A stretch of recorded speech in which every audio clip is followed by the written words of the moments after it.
প্রিয় ছাত্রছাত্রী, তোমরা যারা বিভিন্ন কম্পিটিটিভ এক্সামে অংশ নিচ্ছ, বিশেষ করে WBCS, PSC, SSC, UPSC, bank, rail, panchayat, municipality, FCI, এ ধরনের যাবতীয় কম্পিটিটিভ এক্সামে ক্ষেত্রে এই যে প্রশ্নগুলি তোমাদেরকে আমি সলভ করে দেখাচ্ছি, প্রত্যেকটা ইম্পর্টেন্ট প্রশ্ন বিভিন্ন কম্পিটিটিভ এক্সামে এ ধরনের প্রশ্নই কিন্তু সেট হয়ে থাকে।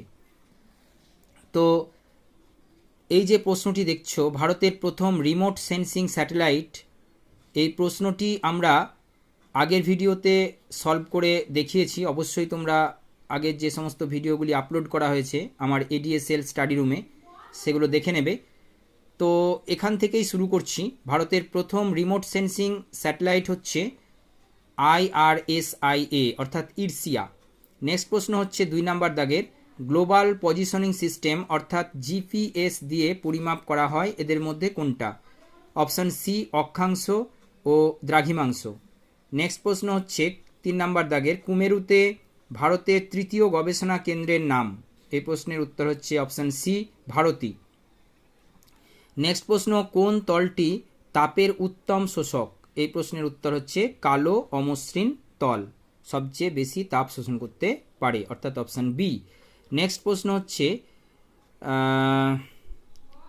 এরিয়াল ফটোগ্রাফস নিম্নলিখিত যন্ত্রের সাহায্যে বিশ্লেষণ করা হয়? এই প্রশ্নের উত্তর হচ্ছে স্টিরিওস্কোপ, অর্থাৎ অপশান বি।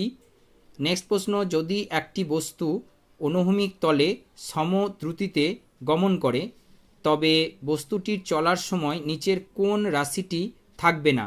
এই প্রশ্নের উত্তর অপশান ডি, অর্থাৎ ত্বরণ। ত্বরণ আমরা জানি বেগ বৃদ্ধির হারকে ত্বরণ বলা হয়।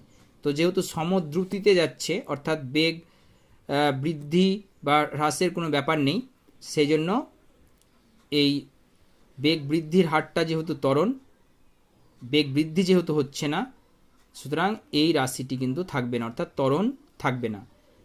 নেক্সট হচ্ছে এদের মধ্যে কোনটি দৈর্ঘ্যের একক নয়? দেখো, আলোকবর্ষ হচ্ছে সবচেয়ে বড় দৈর্ঘ্য মাপার একক আর কি, তাই না? মাইক্রন তো ছোট দৈর্ঘ্য মাপার একক, এইউটাও দৈর্ঘ্য মাপার একক, কিন্তু রেডিয়ান, এই রেডিয়ানটা কিন্তু দৈর্ঘ্যের একক নয়, অর্থাৎ এই প্রশ্নের উত্তর option D. Thank you for watching this video.